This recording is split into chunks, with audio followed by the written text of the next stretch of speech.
दूसरा पड़ाव है कि हमारी आत्मा की तृष्णा क्या है, अर्थात वो यहाँ किस खोज में है। जाहिर है कि ये भी सबके लिए अलग हो।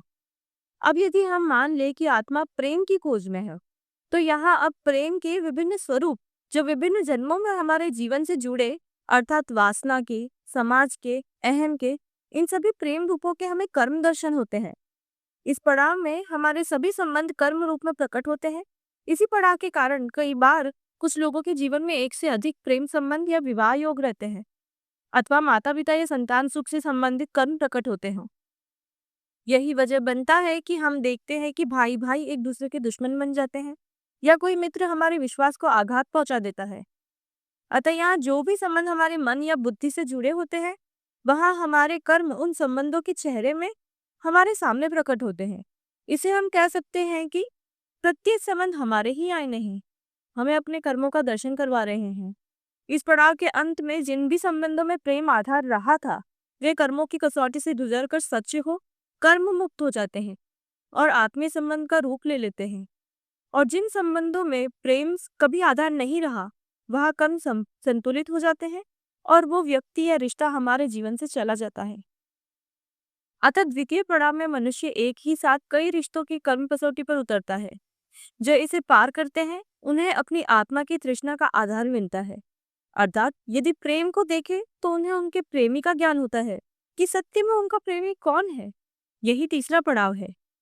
यहाँ से अब सफर उस प्रेमी तक पहुंचने का है जिसे प्रेम मार्ग कहते हैं, जो राधा कृष्ण का मार्ग है जिस पर मीरा चली।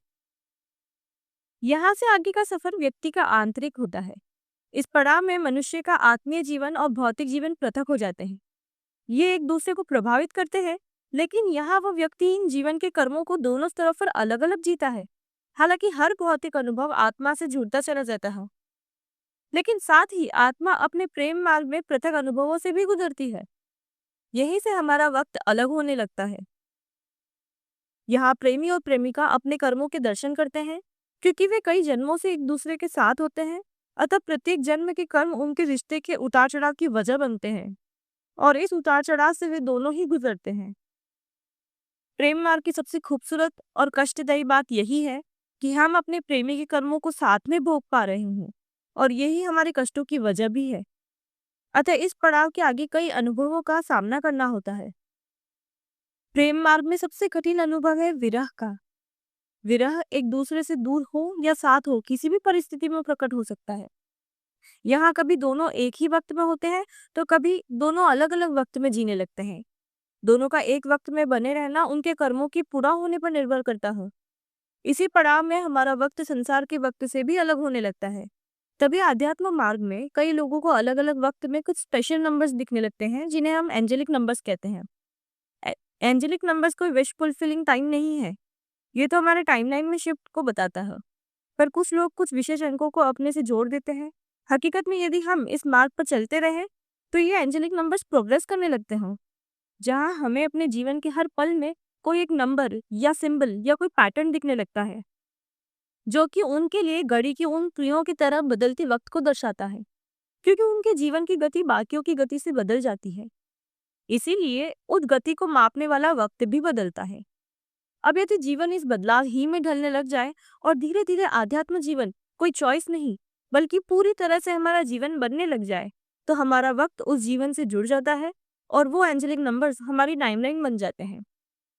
पर यह ज्ञान तभी प्राप्त होता है जब तीसरा पड़ाव पार हो, और ये एक बहुत लंबा पड़ाव है, क्योंकि इसके लिए प्रेमी प्रेमिका दोनों को एक वक्त में संरेखित अर्थात अलाइन होना होता है। यदि एक रुका तो दूसरा भी रुकेगा। अतः यहाँ दोनों की कार्मिक, धार्मिक और प्रेम की साझेदारी उनके रिश्ते के हर आयाम अर्थात शारीरिक, मानसिक, भावनात्मक और आत्मीय स्तरों पर बननी होती है। परंतु यदि यहाँ भक्ति मार्ग, कर्म मार्ग, योग मार्ग या किसी और मार्ग की बात करें, तो यहाँ साझा प्रकृति की ऊर्जा से करना है, जो पहले ही संयमित संतुलित लय में है, और इसीलिए यहाँ उन्हें अपेक्षाकृत कम वक्त लगता है। इस पड़ाव के आगे अध्यात्म में व्यक्ति अब अपने कर्मों से ज्यादा अपने विभिन्न जन्मों के दर्शन करने लगता है। यहाँ से चौथा पड़ाव शुरू होता है।